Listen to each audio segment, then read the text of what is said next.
Hi guys, good morning. പുതിയ വീഡിയോയിലേക്ക് എല്ലാവർക്കും സ്വാഗതം.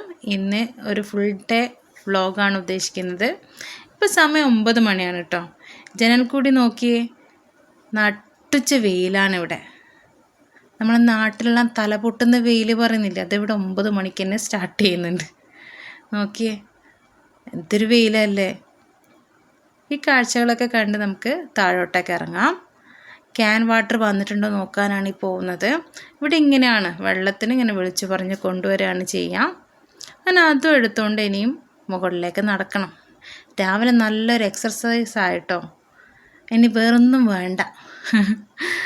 അതും കഴിഞ്ഞ് നമ്മളെങ്ങനെ എങ്ങോട്ടൊക്കെയാണ് ഒന്നറിയാം പോകുന്നത്. നമ്മൾ കിച്ചണിലോട്ടാണ് പോകുന്നത്. കിച്ചൺ അത്ര ഓർഗനൈസ്ഡ് ആക്കിയൊന്നും വെച്ചിട്ടില്ല, വന്നേമ്പാടല്ലേ. അതിനൊക്കെ ഇനി ഒരുക്കി വെക്കണം, ഫുഡ് ഉണ്ടാക്കണം, അങ്ങനെ ഒരുപാട് പണിയുണ്ട്. നമ്മൾ തലശ്ശേരിയിൽ നിന്ന് എപ്പം തലശ്ശേരി ഫുഡ് കഴിച്ച് മടുത്ത് ഇനി നമ്മൾ തമിഴ്നാട്ടിൽ വന്നിട്ട് ഇവിടെയുള്ള ഫുഡാണ് ഇനി നമ്മൾ എക്സ്പീരിയൻസ് ചെയ്യാൻ പോകുന്നത്. അതുകൊണ്ട് തന്നെ ഇന്ന് രാവിലെ നെയ് റോസ്റ്റ് ഉണ്ടാക്കാമെന്ന് വിചാരിച്ചിരിക്കുന്നത്. കുട്ടികൾക്കൊക്കെ അതാണ് ഇഷ്ടം. അതുകൊണ്ട് തന്നെ ഇന്ന് നെയ് റോസ്റ്റിൻ്റെ പരിപാടിയാണ് രാവിലെ ബ്രേക്ക്ഫാസ്റ്റിന്. അപ്പോൾ ഇനി നമുക്ക് നേരെ പോകാനുള്ള എൻ്റെ ഫേവറേറ്റ് സ്പോട്ടിലാണ് ബാൽക്കണി. ഇവിടെ വന്നിരുന്നാൽ നല്ലൊരു എനർജിയാണ്. ഇവിടെ വന്ന് ഒരു 5 മിനിറ്റ് അല്ല 2 മിനിറ്റ് ഈ പുറം ലോകമൊക്കെ ഇങ്ങനെ നോക്കി നിൽക്കുമ്പോൾ ഒരു സന്തോഷമാണ്. ഇപ്പം കിട്ടുന്ന ഒരു സന്തോഷം, ഒരു ഉന്മേഷം ഇന്ന് രാത്രി വരെ ഉണ്ടാവും. ഈ സൺസ്ക്രീനും പിടിച്ച് പരസ്യം ചെയ്യാൻ നിൽക്കുകയാണെന്ന് കരുതണ്ട, പുറത്തു പോകാൻ ഇറങ്ങുകയാണ്. ഇതില്ലെങ്കിൽ ഇവിടെ ജീവിക്കാൻ പറ്റില്ല. അമ്മാതിരി പൊള്ളുന്ന പൊരിയുന്ന അല്ല കത്തുന്ന വെയിലെന്ന് പറയുക, കരിഞ്ഞു പോകും. നമ്മൾ മെല്ലെ താഴോട്ട് ഇറങ്ങി നമ്മൾ യാത്ര തുടരുകയാണ് കേട്ടോ. ഇവിടെ ഇങ്ങനെ നമ്മളെ നാട് പോലെയല്ല, സൺസ്ക്രീൻ ഇടാതെ എങ്ങനെ പുറത്തിറങ്ങിയിട്ടുണ്ടെങ്കിൽ പിന്നെ വീട്ടിൽ വന്നാൽ കുട്ടികളായാലും രക്ഷിതാക്കളായാലും ആരാ എന്താ ഇവിടുന്ന് വരുന്നതെന്ന് ചോദിക്കും. ഇതാണ് അവസ്ഥ. അങ്ങനത്തെ പൊരിയുന്ന വെയിലാണ്, കണ്ടില്ലേ. നമ്മൾ വീട്ടിൽ നിന്ന് ഇറങ്ങിയിട്ടുള്ള വഴിയാണിത്. നല്ല ഭംഗിയില്ലേ കാണാൻ. മനുഷ്യന്മാർ ഈ വെയിലത്തിറങ്ങൂല കേട്ടാ. ബുദ്ധിയുള്ള ഒരു മനുഷ്യന്മാർ ഈ പൊരിയുന്ന വെയിലത്തിറങ്ങൂല. അമ്മ അതിലെന്താ പറയുക, ചുടാൻ വെച്ചാന്ന് പറയേണ്ടി വരും. അങ്ങനത്തെ പൊരിയുന്ന കത്തുന്ന വെയിലാണ്. ഈ വെയിലത്താണ് ഈ പോകുന്നത്. പക്ഷെ നമുക്ക് ആവശ്യമാണല്ലോ, അത്യാവശ്യത്തിന് നമുക്ക് ഇറങ്ങാതെ പറ്റൂലല്ലോ. അപ്പം അത്യാവശ്യം ആയതുകൊണ്ടാണ് ഈ നട്ടുച്ച വെയിലിൽ തന്നെ ഇറങ്ങുന്നത്. നട്ടുച്ചയൊന്നായിട്ടില്ല, രാവിലെ തന്നെയാണ് ഇത്. പക്ഷെ ഇവിടെ ഇങ്ങനെയാണ്. ഈ വഴിക്ക് പോകുമ്പോൾ ഭയങ്കര പേടിയാട്ടോ. ഇവിടെയുള്ള നായ്ക്കൾ എങ്ങനെയാണെന്ന് വെച്ചാൽ പരിചയമില്ലാത്ത ആൾക്കാരെ കണ്ട കടിക്കും. ഹൗസ് ഓണർ പറഞ്ഞാണ്. അപ്പോൾ ആ ഒരു പേടിയോടുകൂടിയാണ് ഈ വഴിക്ക് പോകുന്നത്. എങ്ങാനും ഒരു കടിയാറ്റം കിട്ടിയാലോ. ഇവിടെ പിന്നെ ഇങ്ങനെയുള്ള ഒരു മൺവഴികളൊക്കെ കഴിഞ്ഞ് ഇനി നമ്മൾ മെയിൻ റോഡിനോട്ട് ഇറങ്ങും. ഇനി നമ്മൾ കാണാൻ പോകുന്നത് ഇവിടുത്തെ ക്രിക്കറ്റ് സ്റ്റേഡിയമാണ്. ഈ നല്ല പൊരിയുന്ന വെയിലത്ത് കളിക്കുന്ന കണ്ടാ നമ്മളെ നാട്ടിലെ പിള്ളേരാറ്റാന്ന് ഇങ്ങനെ ഇറങ്ങുമോ? നമ്മളെ നാട്ടിലെ ചൂടിനെ നമുക്ക് സഹിക്കാൻ കഴിയുന്നില്ല മക്കളെ. നിങ്ങളല്ലേ നമ്മളെ സമ്മതിച്ചിരിക്കുന്നു. താമസിക്കുന്ന വീട്ടിൻ്റെ തൊട്ടടുത്ത് തന്നെ, അതായത് വീടിൻ്റെ പിറകുവശത്തോട്ടായിട്ട് വരും ഈ വഴിയും ഈ സ്റ്റേഡിയവും ഒക്കെ. ഇതൊക്കെ കഴിഞ്ഞ് കുറച്ച് യാത്ര ചെയ്തിട്ട് വേണം അവിടെ എത്താൻ, മെയിൻ റോഡിനെത്താൻ. ഇതൊക്കെ പറയുന്നത് കേൾക്കുമ്പോൾ നമ്മൾ തലശ്ശേരിയിൽ നിന്ന് വീട്ടിൽ നിന്ന് തലശ്ശേരി ടൗണിലേക്ക് ഒരു ചാടുന്ന പോലെയല്ല. ഞാൻ പറഞ്ഞില്ല, ഇതൊരു വലിയ സ്ഥലമാണ്. ഇങ്ങനെ ചുറ്റിത്തിരിഞ്ഞിട്ട് വേണം ടൗണിലൊക്കെ എത്താൻ വേണ്ടി. ഒരപ്പൂപ്പനതാ പോകുന്നു വടിയൊക്കെ കുത്തിപ്പിടിച്ച്. പൊരിയുന്ന വെയിലത്ത് ഇവരെയൊക്കെ സമ്മതിക്കണ്ടേ. നമുക്ക് ഈ നാട്ടിൽ വന്നിട്ട് ചൂട് സഹിക്കാൻ പറ്റുന്നില്ല മക്കളെ. അങ്ങനെ നമ്മൾ മെയിൻ റോഡിലേക്ക് എത്താൻ പോവാണ് ഗേസ്. റോഡ് വന്ന് ഗൈസ്. ഇനി നമുക്ക് റോഡിലേക്ക് ഇറങ്ങാം ഗൈസ്. അവിടെ ഒരു അമ്പലമുണ്ട് ഗൈസ്. പക്ഷേ ഇപ്പം നമുക്ക് അങ്ങോട്ടേക്ക് പോകാനോ അല്ലെ ആ ഭാഗങ്ങൾ കാണാനോ ഉള്ള നേരമില്ല. നമ്മൾക്ക് തിരക്ക് പിടിച്ചൊരു പ്രധാനപ്പെട്ട ആവശ്യത്തിന് പോവുകയാണ്. അത് യാത്രാമധ്യേ പറയുക എന്തിനാണ് പോകുന്നതെന്നുള്ളത്. നമ്മൾ റോഡിനെത്തി. റോഡിന് നമ്മളിങ്ങനെ പോവുകയാണ്. ഇവിടെ ഒന്നും അത്ര വലിയ വാഹനങ്ങളൊന്നും ഇല്ല കേട്ടോ. മെയിൻ റോഡിന് ഇറങ്ങിയാലാണ് പിന്നൊന്നും പറയണ്ട. അവിടെ നോക്കിയാലും കച്ചവടക്കാരോ, നമ്മൾ തലശ്ശേരി പുതിയ ബസ് സ്റ്റാൻഡിലെല്ലാം ചെറിയ ചെറിയ അവിടെ ഇവിടെയൊക്കെ ആയിട്ട് ചെറിയൊരു നമ്മുടെ പച്ചക്കറി മാർക്കറ്റിലൊക്കെ കുറച്ച് ആൾക്കാരുണ്ടാവും. ഇവിടെ അങ്ങനെയല്ല. റോഡ് സൈഡിലൊക്കെ ഷോപ്പുകളാണ്, തട്ടുകടകളാണ്. പച്ചക്കറി ആയാലും ഫ്രൂട്ട്സ് ആയാലും എന്താണ് സെല്ല് ചെയ്യുന്ന അവരാണ് ഉണ്ടാവുക. ഇത് കണ്ടാ നട റോഡിലാണ് ആടിനെയൊക്കെ വിൽക്കുന്നത്, ഇറച്ചി വിൽക്കുന്നതെന്ന്. ആട്ടിറച്ചി വിൽക്കുന്നത് തലയാൻ തോന്നുന്നു അവിടെ തൂക്കിയിട്ടിരിക്കുന്നത്. നമ്മളെ നാട്ടിൽ ഇതൊക്കെ കാണുമോ ഇങ്ങനെ? അതിന് പ്രത്യേക സ്ഥലമൊക്കെ അല്ലേ. ഇത് റോഡ് സൈഡിൽ തന്നെയായിരുന്നു ഒക്കെ ഉള്ളത്. തൊട്ടപ്പുറം തന്നെ ബത്തക്കെല്ലാം വെക്കുന്ന ഒരു ഫ്രൂട്ട്സുകാരനുണ്ട്. അതിൻ്റെ തൊട്ടപ്പുറം തന്നെ ബിരിയാണി സെല്ലറുണ്ട്. ഇവിടെ ഇങ്ങനെയാണ്, ഉള്ള സ്ഥലം വെച്ച് അവർ കച്ചവടം ചെയ്യും. അത് വാങ്ങാനും ഇഷ്ടംപോലെ ആൾക്കാരും ഉണ്ട്. നമ്മുടെ നാട് പോലെയല്ല. ഇങ്ങനെ രണ്ട് നാടിനെയും കമ്പയർ ചെയ്യല്ല കേട്ടോ. ഇവിടെ വന്നപ്പോൾ ഈ കാഴ്ചകളൊക്കെ കണ്ടപ്പോൾ നമ്മൾ പൊതുവെ നമ്മുടെ എക്സ്പീരിയൻസ് വെച്ച് കമ്പയർ ചെയ്ത് പോവുമല്ലോ, അങ്ങനെ പറഞ്ഞു പോയതാണ്. അങ്ങനെ നമ്മൾ യാത്ര ഇങ്ങനെ തുടരുകയാണ്. ഇനി ഇടത് ഭാഗത്ത് ഒരു ചെറിയൊരു പച്ചക്കറി മാർക്കറ്റ് ഉണ്ട്. നമുക്ക് പോകുന്ന വഴിയേ കാണിച്ചു തരാം കേട്ടോ. അത് കണ്ട ചെറിയൊരു മാർക്കറ്റാണ്. ഇതൊന്നല്ല, ഇവിടുത്തെ ചന്തയാണ് കാണേണ്ടത്. എൻ്റെ പൊന്നോ, അത് കാണേണ്ടത് തന്നെയാണ്. എന്നാൽ നെക്സ്റ്റ് ഒരു വീഡിയോയിൽ ഞാനത് കാണിക്കാം. ഈ വെയിലിന് ഇങ്ങനെ കരിയാൻ വേണ്ടി എന്തിനാണെന്നറിയോ പോകുന്നത്? ഇവിടെ സ്കൂളിൽ അഡ്മിഷൻ എടുക്കാൻ വേണ്ടിയാണ്. അപ്പോൾ സ്കൂൾ അന്വേഷിച്ച് പോവുകയാണ്. അതാണ് ഈ നട്ടുച്ച വെയിലിന് ഇറങ്ങാനുള്ള കാരണം. പക്ഷെ അവിടെ എത്തി നോക്കുമ്പം അവിടെയുള്ള അധികൃതർ പറഞ്ഞു അകത്തേക്ക് പോകുമ്പോൾ വീഡിയോ ഒന്നും എടുക്കാൻ പറ്റില്ല എന്ന് പറഞ്ഞു. അതുകൊണ്ട് നമ്മൾ അങ്ങനെ ചെയ്തില്ല. അവിടെ അന്വേഷിച്ച് പിടിച്ച് നമ്മൾ ഇറങ്ങുകയാണ്. ഇത് കണ്ടില്ലേ, ഇതാണ് നമ്മളെ മെയിൻ ടൗണിലേക്ക് പോകുന്ന റോഡ്. നമുക്ക് കുറച്ച് സാധനങ്ങൾ മേടിക്കാനുണ്ട്, മൊബൈൽ ഷോപ്പിലൊക്കെ പോകാനുണ്ട്. അതിനാണ് മെയിനായിട്ട് പോകുന്നത്. നമുക്ക് പോകുന്ന വഴിക്ക് കുറച്ച് കാഴ്ചകളൊക്കെ കാണാമല്ലോ.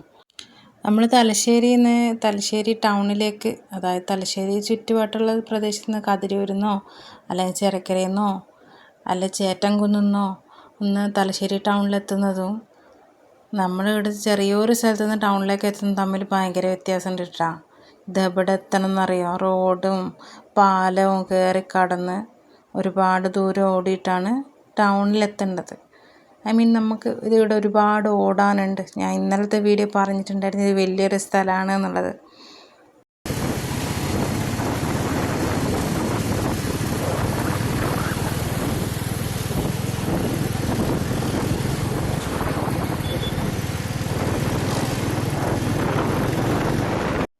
ഈ വഴിക്കൂടെയൊക്കെ വരുമ്പോൾ എനിക്ക് ഒരുപാട് സംശയങ്ങളാണ് കേട്ടോ. ഈ വഴിയാണോ ആ വഴിയാണോ ഈ വഴി? എല്ലാ റോഡും എനിക്ക് കൺഫ്യൂഷനാകും. എക്സ്പീരിയൻസ് ഇല്ലാത്തതുകൊണ്ടാണ്. അധികമൊന്നും ഈ വഴിക്കൊന്നും വന്നിട്ടില്ല. അതുകൊണ്ട് തന്നെ വഴികളൊക്കെ മാറിപ്പോകാറുണ്ട്. അപ്പോൾ എപ്പോൾ ഞാൻ ഇങ്ങനെ ഡൗട്ട് ചോദിച്ചുകൊണ്ടാണ് ഇതിലൂടെയൊക്കെ യാത്ര ചെയ്യാറ്. ഇവിടെയൊക്കെ കാലിയായിട്ടിരിക്കുന്ന ഒരുപാട് സ്ഥലങ്ങളുണ്ട്. കണ്ടോ, മൈതാനം പോലെ ഒരുപാട് സ്ഥലങ്ങളുണ്ട്. അതുപോലെ മരങ്ങളും ഉണ്ട് കേട്ടോ. പക്ഷെ എന്നാലും ഒരുപാട് കാലിയായിട്ടുള്ള സ്ഥലങ്ങളും എന്നാൽ നല്ല വികസനം വന്ന റോഡുകളും, അങ്ങനെ എന്താ പറയണ്ടേ, സ്ഥലങ്ങൾക്ക് സ്ഥലം ഒഴിച്ചിട്ട സ്ഥലമുണ്ട്, അന്ന് നല്ല വികസനത്തിനുള്ള നല്ല റോഡുകളും കാര്യങ്ങളൊക്കെ ഉണ്ട്. ഇത് കണ്ടോ, ഇത് പാലാണ്, ടേണിംഗ് ഒക്കെ ആയിട്ട്. ഇവിടെ 2-3 റോഡൊക്കെ ജംഗ്ഷൻ പോലെയൊക്കെയുള്ള പാലങ്ങളൊക്കെ ഉണ്ട് കേട്ടോ. അതൊക്കെ നമുക്കിത് കാണുമ്പോൾ ഭയങ്കര അതിശയം. നമ്മുടെ നാട്ടിൽ ഇങ്ങനത്തെ പരിപാടിയൊന്നും ഇല്ലല്ലോ, ഇങ്ങനെയൊരു സിസ്റ്റമൊന്നും ഇല്ലല്ലോ. നമ്മളൊക്കെ ഈ ഒരു കാര്യത്തിൽ നമ്മളെല്ലാം ഇനി ഒരുപാട് മാറ്റങ്ങൾ വരാനുണ്ട്.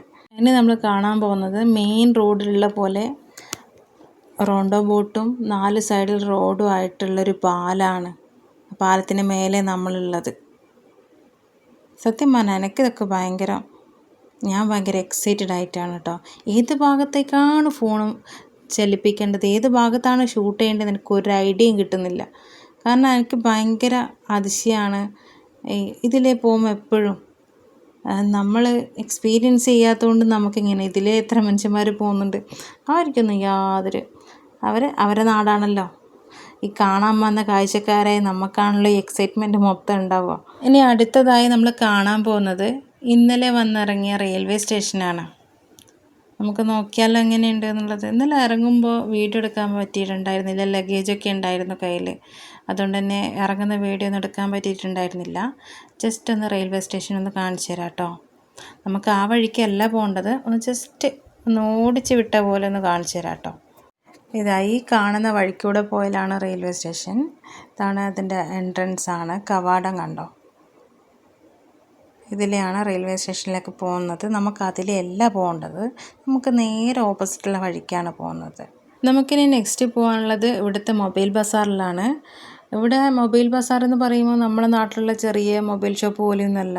ഇവിടെ ഇങ്ങനെ കളിപ്പാട്ടമെല്ലാം, നമ്മൾ കളിക്കുന്ന സാധനമെല്ലാം ഇങ്ങനെ കൂട്ടിയിട്ട് വിൽക്കൂലേ, അതേപോലെയാണ് ഇവിടെ മൊബൈൽ വിൽക്കുന്നത്.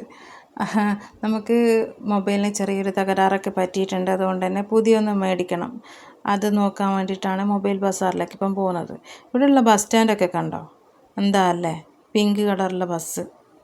ബൈക്കിൽ പോകുന്നതായിട്ട് തന്നെ നമുക്ക് ചൂട് സഹിക്കാൻ പറ്റുന്നില്ല. ഈ നടന്നു പോകുന്ന ആൾക്കാരെ നിങ്ങളൊന്ന് ആലോചിച്ച് നോക്കിയാൽ, എല്ലാം ശീലിക്കുന്നത് പോലെയാണല്ലേ. അതായിരിക്കുമല്ലോ അവർ കൂളായിട്ട് നടന്നു പോകുന്നുണ്ടാവുക. ഇവിടത്തെ ഇറങ്ങി നിന്നിട്ട് കുറച്ച് നടക്കുമെന്ന് പറഞ്ഞിട്ടുണ്ടെങ്കിൽ ഞാൻ അടുത്തല്ല ഇറങ്ങി പോകും. നമ്മളെ നാട്ടിനെക്കാട്ടിയും ഡബിൾ ചൂട് അവിടെ. ഇവിടെ ഇങ്ങനെ ചൂടാണെന്ന് വീഡിയോ മുതലേ പറയുന്നുണ്ട്. സഹിക്കാൻ പറ്റാന്നിട്ടാണ് കേട്ടോ ഇങ്ങനെ പറഞ്ഞുകൊണ്ടിരിക്കുന്നത്. ഇതാ ഇവിടെ ഒരു പ്രതിമയൊക്കെ കാണുന്നുണ്ട്. ഇതാരതാണ് എന്താണോ എന്ന് എനിക്ക് അറിഞ്ഞുകൂടാ. ജസ്റ്റ് കണ്ടു നിങ്ങൾക്കും കാണിച്ചു തന്നു, അത്രയേ ഉള്ളൂ. ഇവിടെ വന്നിട്ട് ഏത് ഭാഗം ഞാൻ ഷൂട്ട് ചെയ്യണമെന്ന് എനിക്ക് തിരിയുന്നില്ല. ഇപ്പുറത്തെ സൈഡ് റോഡ് കാണിക്കണോ അപ്പുറത്തെ സൈഡ് റോഡ് കാണിക്കണോ, എന്താ പറയണ്ടേ, ആകെ കൺഫ്യൂഷനാണ്. അല്ല, എന്നെക്കൊണ്ട് പറ്റുന്ന രീതിക്ക് ഞാൻ എൻ്റെ ഒരു എക്സ്പീരിയൻസ് നിങ്ങളിലേക്ക് എത്തിക്കുക എന്നുള്ളതാണ് ഞാൻ ഈ വീഡിയോ എടുക്കുന്നതിലൂടെ ഉദ്ദേശിക്കുന്നത്. ഇനി നമുക്ക് ബൈക്കിൻ്റെ അല്ലറ ചില്ലറ സാധനങ്ങളൊക്കെ മേടിക്കാനുണ്ട്. അപ്പോൾ അതിൻ്റെ ഷോപ്പിലെത്തിയിട്ടുണ്ട്. അവിടെ നിന്ന് വേണ്ടതെന്ന് മേടിച്ച് ഞങ്ങൾ വേഗം തന്നെ രക്ഷപ്പെട്ടിട്ടുണ്ട്. തിരിച്ച് വീട്ടിൽ പോകണ്ടേ. പിന്നെ അതാ കിടക്കുന്ന പൊരിയുന്ന വെയിലത്തുള്ള യാത്ര. ഇനി എവിടത്തേക്കും ഇല്ല ഗൈസ്, പൊരിയുന്ന വെയിലത്ത് വീട്ടിലേക്ക് തിരിച്ചു പോവാണ്. പക്ഷെ ദാഹിച്ചിട്ട് ഒരു നിവൃത്തിയില്ല. ഒരു ജ്യൂസ് കുടിക്കാമെന്ന് വിചാരിച്ചിട്ട് അങ്ങോട്ടേക്ക് പോവാണ്. ഇവിടെയുള്ള ഈ ജ്യൂസ് കടൻ്റെ പ്രത്യേകത എന്താണെന്ന് വെച്ചാൽ, നമ്മൾ ഗ്ലാസ്സിനാണ് ജ്യൂസ് കുടിക്കുന്നതെങ്കിൽ ഇവിടെ വലിയ ജഗ്ഗിലാണ് ജ്യൂസ് തരിക. നമുക്ക് ആ ഷോപ്പിലേക്ക് എന്നാൽ പോവാം. ഈ പൊരിയുന്ന ചൂടിനും റോഡ് സൈഡിൽ ആൾക്കാർ ഇരിക്കുന്നുണ്ട്. ഭിക്ഷാടകരാണെന്ന് തോന്നുന്നു. പിന്നെ ഫ്രൂട്ട്സ് കച്ചവടക്കാർ, അല്ലറ ചില്ലറ പാത്രങ്ങളൊക്കെ വെക്കുന്ന ആൾക്കാർ, അങ്ങനെയൊക്കെ ഇവിടെ കച്ചവടക്കാർ എല്ലാ സൈഡിലും ഉണ്ടാകുന്നുണ്ട്. അതിപ്പോൾ പാലായിക്കോട്ടെ റോഡായിക്കോട്ടെ എവിടെ ആയാലും അവരെ കൊണ്ട് പറ്റുന്ന രീതിയിൽ അവർ കച്ചവടം ചെയ്യുന്നുണ്ട്. അങ്ങനെ നമ്മൾ വീണ്ടും ജ്യൂസ് കട ലക്ഷ്യമാക്കി നീങ്ങുകയാണ് ഗൈസ്. അങ്ങനെ അവസാനം നമ്മൾ അവിടെ എത്തി. ഇതാണ് നമ്മളെ സ്പെഷ്യലൈസ് ചെയ്ത ജ്യൂസ് കട. ഇതാണ് നമ്മളെ ജാറ്. ഈ ജാറിലാണ് നമുക്ക് ജ്യൂസ് തരിക. കണ്ട കസ്റ്റമേഴ്സൊക്കെ കഴിക്കുന്നുണ്ട. പകൽ നമ്മൾ പോയി വന്ന് ക്ഷീണമൊക്കെ തീർത്ത് രാത്രി വീണ്ടും ഇറങ്ങിയിരിക്കുകയാണ് ഗൈസ്. കാരണം വീട്ടിലുള്ള എല്ലാ സാധനവും കഴിഞ്ഞിട്ടുണ്ട്. ഒരു പർച്ചേസിങ്ങിന് വേണ്ടിയിട്ട് ഇറങ്ങിയതാണ്. ഉപ്പും ചായപ്പൊടി ഒഴിച്ച് ബാക്കിയൊക്കെ കാലിയായിട്ടുണ്ട്. ഇനിയൊക്കെ മേടിക്കണം. അതിനുള്ള പുറപ്പാടിലാണിത്. നല്ല രസമുണ്ടല്ലേ രാത്രി ഇങ്ങനെ. എനിക്ക് പൊതുവേ രാത്രി യാത്രയാണ് ഭയങ്കര ഇഷ്ടമാണ്. അത് ബൈക്കിലായാലും കാറിലായാലും രാത്രി യാത്ര ഒരുപാട് ഇഷ്ടമാണ്. ഇവിടെ ഇപ്പോൾ രാത്രി ആയാലും പകലായാലും എല്ലാം ഒരുപോലെ തന്നെ തിരക്കാണ്. രാത്രിയാണെന്ന് തോന്നുന്നു കുറച്ചുകൂടി തിരക്ക് കൂടുതൽ. വാഹനങ്ങളൊക്കെ കുറച്ച് കൂടുതലായി തോന്നിയത് എനിക്ക് രാത്രിയാണ്. നല്ല രസമുണ്ടല്ലേ. എനിക്ക് ഭയങ്കര സന്തോഷം. ഞാൻ തന്നെ പറയുകയാണ് നല്ല രസമുണ്ട്, നല്ല രസം. നമുക്ക് ഏറ്റവും സന്തോഷമുള്ള കാര്യമല്ലേ നമുക്ക് മറ്റുള്ളവർക്കും പറഞ്ഞു കൊടുക്കാൻ കഴിയും. അങ്ങനെ നമ്മൾ മാർക്കറ്റിലെത്തിയിട്ടുണ്ട്. ഡിമാർട്ടിലാണ് എത്തിയിരിക്കുന്നത്. പിന്നെ അകത്തുള്ള കാഴ്ചകളൊക്കെ കാണാം നമുക്ക്. ഇവിടെ പൊതുവെ ഭയങ്കര തിരക്കായിരിക്കും എന്ന് പറയുന്നത് കേട്ടിട്ടുണ്ട്. അപ്പോൾ അത് പറഞ്ഞ പോലെ തന്നെ ഒരുപാട് വാഹനങ്ങൾ പാർക്ക് ചെയ്ത് കാണുന്നുണ്ട്. ഒരുപാട് ആൾക്കാർ വന്നുകൊണ്ടിരിക്കുന്നുണ്ട് നമ്മളെപ്പോലെ. അപ്പോൾ നമുക്ക് അതിൻ്റെ അകത്ത് എങ്ങനെയാണെന്നുള്ളത് നോക്കാം. ഇതവിടെ കണ്ടോ ഗൈസ്, ഒരുപാട് ബൈക്കാണ് അധികം ഉള്ളത്. ഇവിടെ അധികം ആൾക്കാരും ബൈക്കാണ് ഉപയോഗിക്കാൻ തോന്നുന്നു. കാരണം ഇവിടെ മൊത്തം പാർക്ക് ചെയ്തിരിക്കുന്ന ബൈക്കാണ് ഗൈസ്. അപ്പോൾ അങ്ങനെ ഭയങ്കര റഷാണ്. അതിൻ്റെ അകത്ത് എങ്ങനെ കയറുമെന്നറിയില്ല. ഇപ്പോൾ ഇവിടെ ഇങ്ങനെ പാർക്കിംഗ് കാണുമ്പം തന്നെ തല കറങ്ങുന്നുണ്ട്. നമ്മൾ മെല്ലെ മെല്ലെ അതിൻ്റെ അകത്തോട്ടേക്ക് പോവുകയാണ്. വീട്ടു സാധനങ്ങൾ ഒരുപാട് മേടിക്കാനുണ്ടെങ്കിൽ അതെല്ലാം ഇവിടുന്ന് മേടിക്കാൻ പറ്റുമോ എന്നുള്ള കാര്യത്തിൽ എനിക്ക് സംശയമാണ്. കാരണം ഇവിടുന്ന് അങ്ങോട്ടേക്ക് ഷോപ്പിലേക്ക് കയറുന്ന ആൾക്കാരും ഇറങ്ങുന്ന ആൾക്കാരുടെ എണ്ണവും വാഹനങ്ങളുടെ എണ്ണമൊക്കെ കാണുമ്പോൾ എന്താവും അവസ്ഥ എന്നറിയില്ല. അകത്ത് കയറിയിട്ട് ഇതാ കാണുന്നില്ലേ, ഇതൊക്കെ തന്നെയാണ് അവസ്ഥ. ഒരുപാട് ആൾക്കാരുണ്ട്. വിചാരിച്ച സാധനങ്ങളൊക്കെ എടുക്കാൻ പറ്റുമോ? ഈ ട്രോളി ഉന്തികൊണ്ട് മുന്നോട്ട് പോകാമെന്ന് പറയുന്ന കാര്യം കുറച്ച് ഈ ആൾക്കാരുടെ ഇടയിൽ നിന്ന് കുറച്ച് ബുദ്ധിമുട്ടാണ്. ഇവിടെ എല്ലാ സാധനങ്ങളും ഉണ്ട് കേട്ടോ. നമുക്ക് വീട്ടിൽ ആവശ്യമുള്ള എല്ലാ സാധനങ്ങളും ഉണ്ട്. ഡ്രസ്സുകളായാലും സാധനങ്ങളായാലും എന്താ പറയണ്ടേ, വീട്ടു സാധനങ്ങളായാലും ഇപ്പം എന്താ പറയുക, കിച്ചണിലേക്ക് വേണ്ടുന്ന ഫുഡ് ഐറ്റംസ് അങ്ങനെയുള്ള ആണെങ്കിലും പാത്രങ്ങളായാലും ഒരു മാർജിൻ ഫ്രീ മാർക്കറ്റിൽ വേണ്ട എല്ലാ സാധനങ്ങളും ഇവിടെയുണ്ട്. അതേപോലെ തന്നെ ഡ്രസ്സുകളും അങ്ങനെയുള്ള എല്ലാം ഉണ്ട്. നമുക്ക് എന്താ ഒരു വീട്ടിലേക്ക് വേണ്ട എല്ലാ കാര്യങ്ങളും ഇവിടെയുണ്ട്. അതുകൊണ്ട് തന്നെ ഇവിടെ നല്ല തിരക്കാണ് കേട്ടോ. ഈ തിരക്കിനിടയിൽ നമ്മൾ വിചാരിച്ച സാധനങ്ങളൊക്കെ വാങ്ങി വെക്കുക എന്ന് പറയുന്നത് വലിയൊരു ടാസ്ക് തന്നെയായിരുന്നു ഗൈസ്. അതേപോലെ തന്നെ കുട്ടികളും കൂടെയുണ്ട്. അതുകൊണ്ട് തന്നെ അതിനൊക്കെയുള്ളൊരു ടൈം നമുക്ക് ശരിക്കും കിട്ടിയില്ല എന്ന് വേണം പറയാൻ. അങ്ങനെ നമ്മളെ വീഡിയോ ഇവിടെ വൈൻഡപ്പ് ചെയ്യാനുള്ള ടൈം ആയിട്ടുണ്ട് ഗൈസ്. നമ്മൾ ഈ തമിഴ്നാട്ടിലെ ഇന്നത്തെ ഒരു ദിവസത്തെ വ്ളോഗ് ഇഷ്ടമായിട്ടുണ്ടെങ്കിൽ കൂടെ കൂടണേ.